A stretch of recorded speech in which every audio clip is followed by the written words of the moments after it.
John Lee submits 786 nominations as he registers his candidacy in the CE election. The government will hand over public housing blocks and transitional housing units used as isolation facilities to new housing tenants. And Russia says more than 1,000 Ukraine troops in Mariupol have surrendered.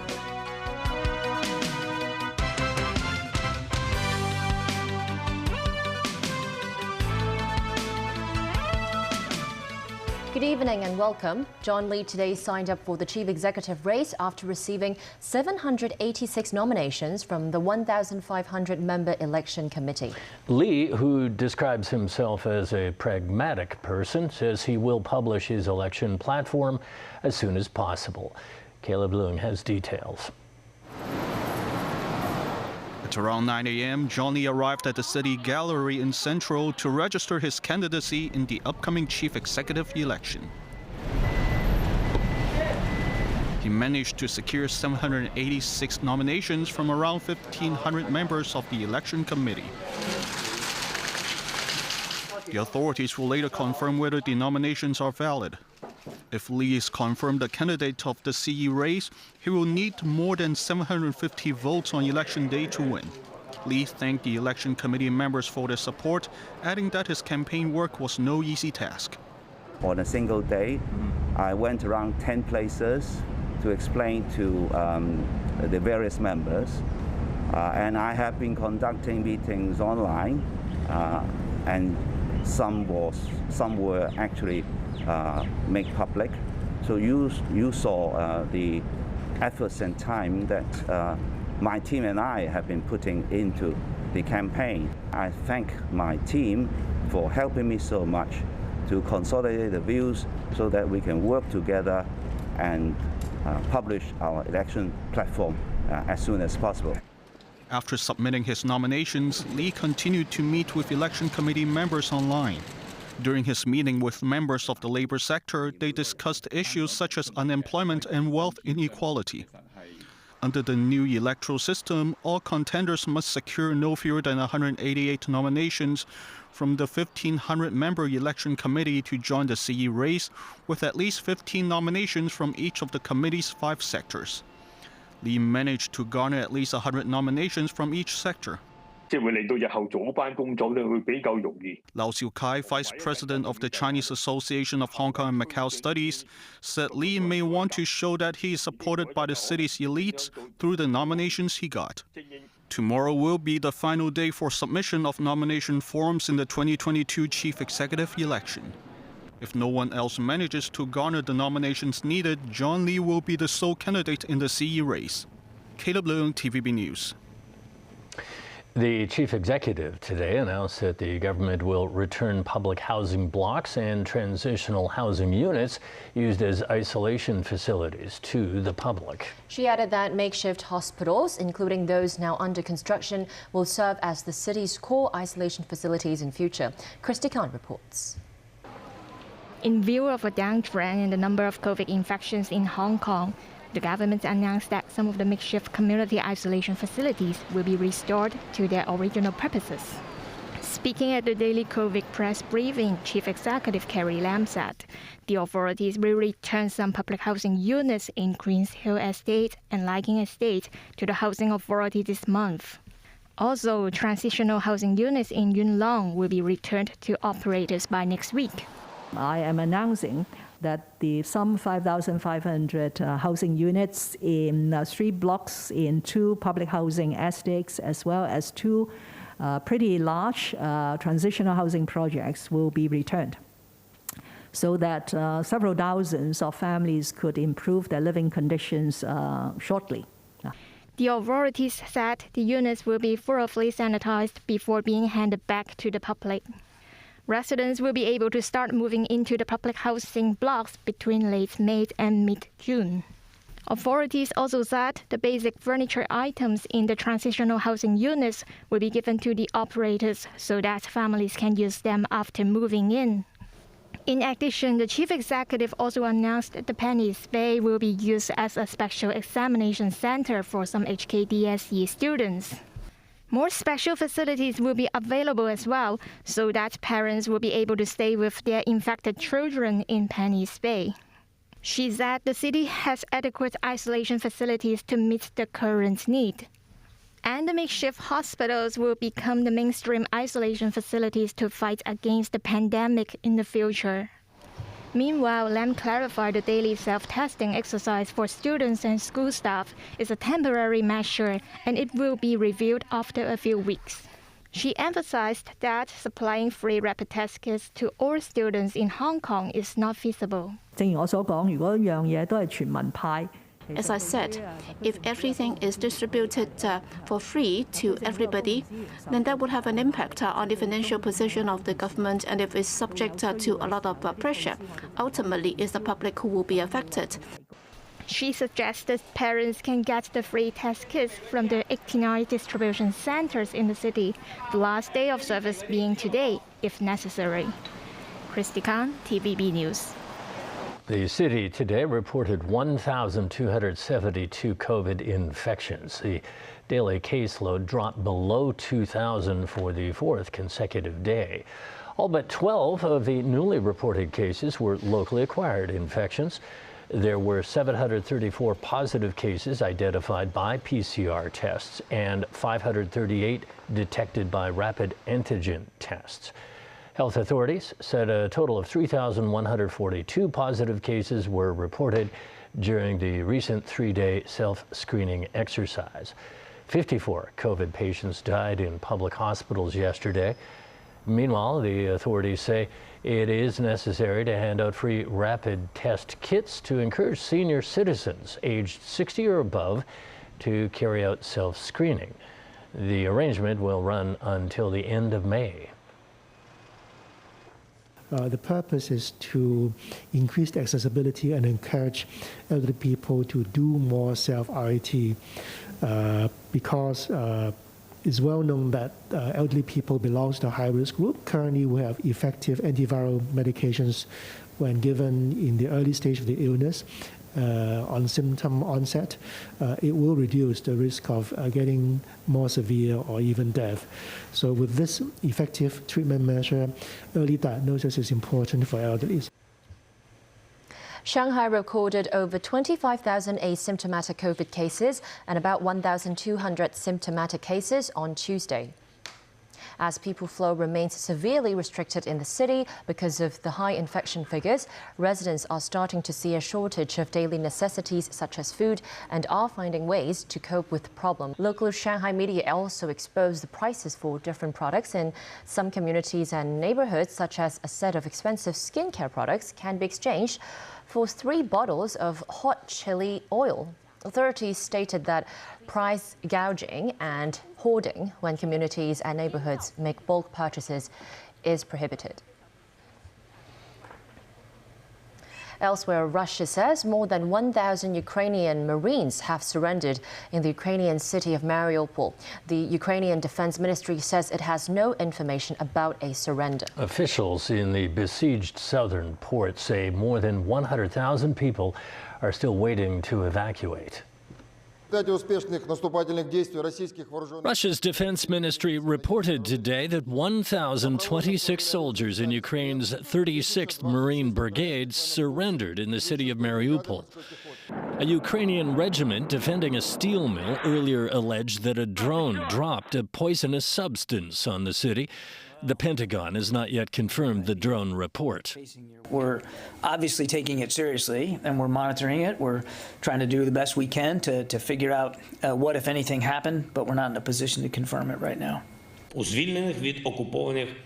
Ukrainian President Volodymyr Zelensky said today in an address to Estonia's parliament that Russia is using phosphorus bombs in Ukraine, accusing Moscow of using terror tactics against civilians. Russia-backed separatist forces fighting to get control of Mariupol have denied using chemical weapons. Western leaders warned that if chemical weapons are found to have been used, it would amount to a grievous breach of international law. Mariupol has been Moscow's main target in the eastern Donbass region, which it has yet to bring under its control. Ukraine says tens of thousands of civilians have been trapped inside the city with no way to bring in food or water, and accuses Russia of blocking aid convoys. Many towns Russia has retreated from in northern Ukraine are littered with the bodies of civilians killed in what Kyiv says was a campaign of murder, torture, and rape. Moscow denies targeting civilians. Meanwhile, Ukrainian officials say fugitive Ukrainian oligarch Viktor Medvedchuk had been detained in a special operation. Medvedchuk was a former leader of a pro-Russian opposition party and is a close associate of Russian President Vladimir Putin. He was being held under house arrest before the war began and disappeared shortly after hostilities broke out. For the first time, U.S. President Joe Biden has referred to Russia's invasion of Ukraine as genocide. He previously said Russia's actions were war crimes. Speaking in Iowa at an event, Biden termed the conflict, which has seen Russia allegedly carry out atrocities against Ukrainian civilians, as a genocide.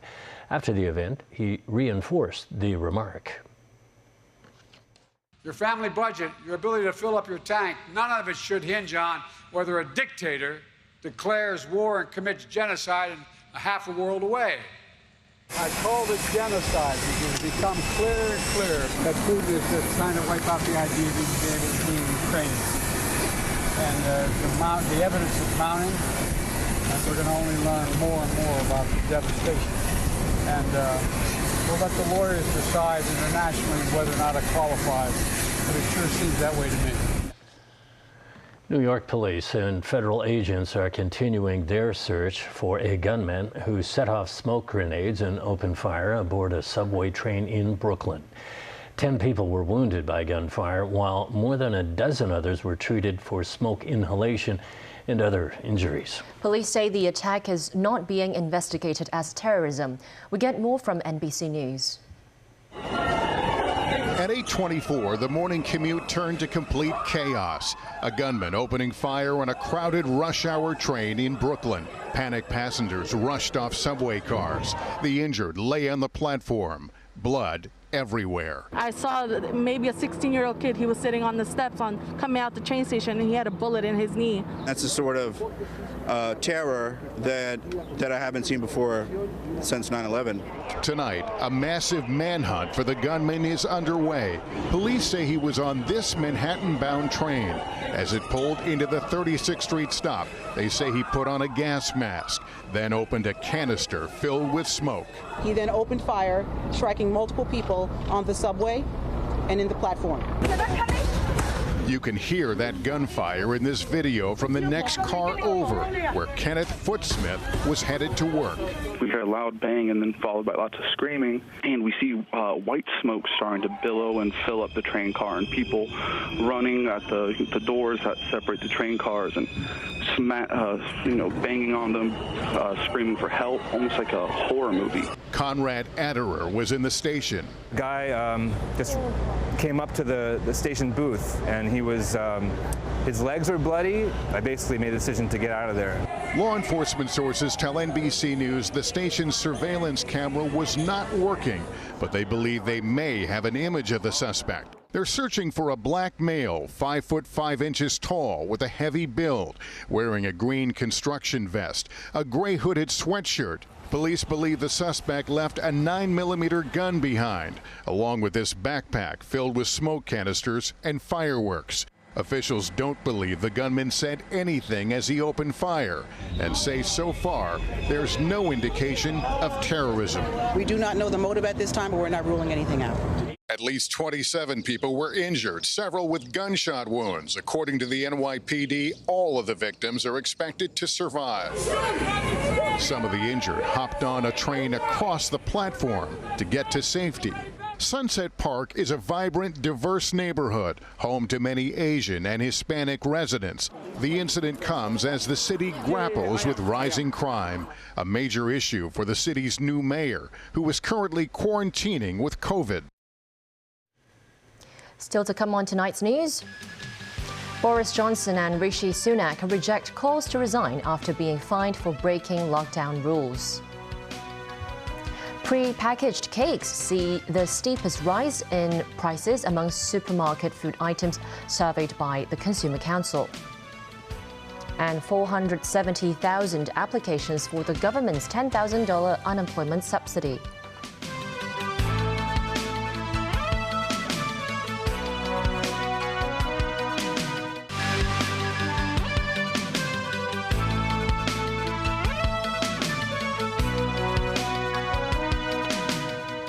Welcome back to TVB News. British Prime Minister Boris Johnson issued a full apology after being fined by the Metropolitan Police for attending a Downing Street party in June 2020 during the UK's first pandemic lockdown.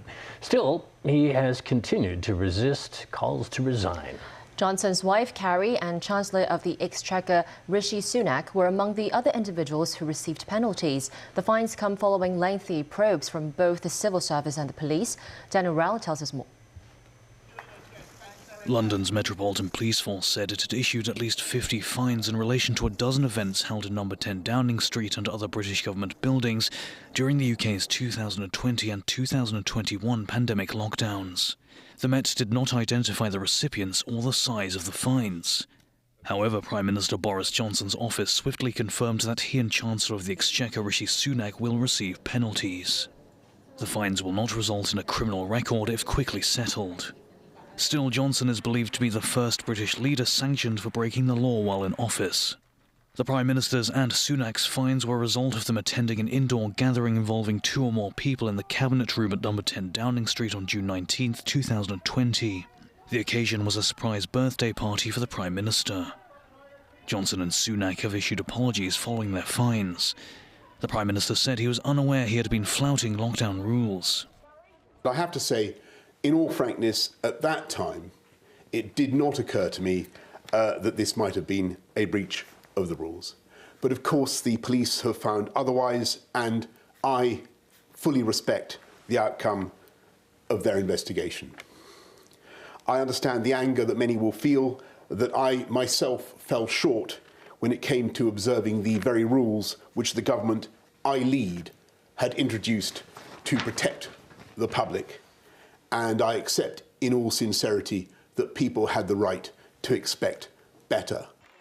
Johnson has, however, resisted calls to resign following renewed pressure from the Labour opposition and some MPs from his own Conservative Party. However, there are a few factors that could bolster the Prime Minister's chances of remaining in power. Certain lawmakers believe it would be unwise to change the UK's leader amid Russia's ongoing invasion of Ukraine. Others have pointed out that no MP has obvious credentials to replace Johnson. Rishi Sunak had previously been sounded out as a potential candidate for Prime Minister. However, his fine as well as recent scrutiny on his family's finances may have dashed his hopes of making it into number 10 Downing Street. On Friday, Sunak's wife outlined plans to pay British tax on her foreign income after it had been revealed she had held non-domiciled tax status. This means she did not pay tax on earnings from outside Britain. Sunak has also been criticised for only renouncing his US green card after being appointed Chancellor of the Exchequer in 2020. Daniel Rowell, TVB News. Locally, the Consumer Council has found that the average prices of everyday food and household products have increased over the past 3 months. The study, which evaluated prices across 3 major supermarkets, also found the item with the steepest hike was pre-packaged cakes. Timothy Lee has more. During the course of the government's plan to conduct compulsory citywide COVID testing last month, panic buying by concerned people emptied supermarket shelves for days in a row. This effectively led to a swell in the prices of certain items. The Consumer Council used a price comparison tool known as Online Price Watch to collect the price data of 90 products from 3 supermarkets from January to March. They found the most drastic price increases could be seen among certain food items. Pre-packaged cake prices rose by 24.8%, rice by 9.2%, and eggs by 8.2%. The council also investigated the prices of a basket of 230 supermarket products from 2021 and reported a 2% drop in prices compared to 2020. Despite the subsequent price dip for various groceries, the drop could not offset the increase recorded in 2020. For example, canned luncheon meat is 5 cents cheaper than the previous year, but remains around 30% more expensive than in 2019. Victor Lui, who serves as the vice chairman of the Consumer Council's Research and Testing Committee, noted the need for cooperation between traders and consumers. With the economy and the public livelihood better by the pandemic, consumers are faced with increased financial burden. The Council urged traders to shoulder the social responsibility and tie over the tough time with consumers by stabilizing the price of foods and daily necessity to their best effort.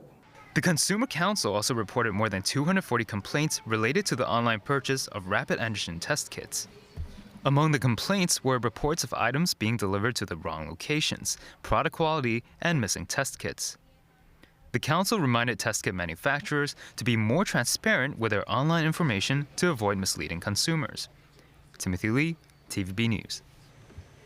The government has received around 470,000 applications for the $10,000 unemployment subsidy.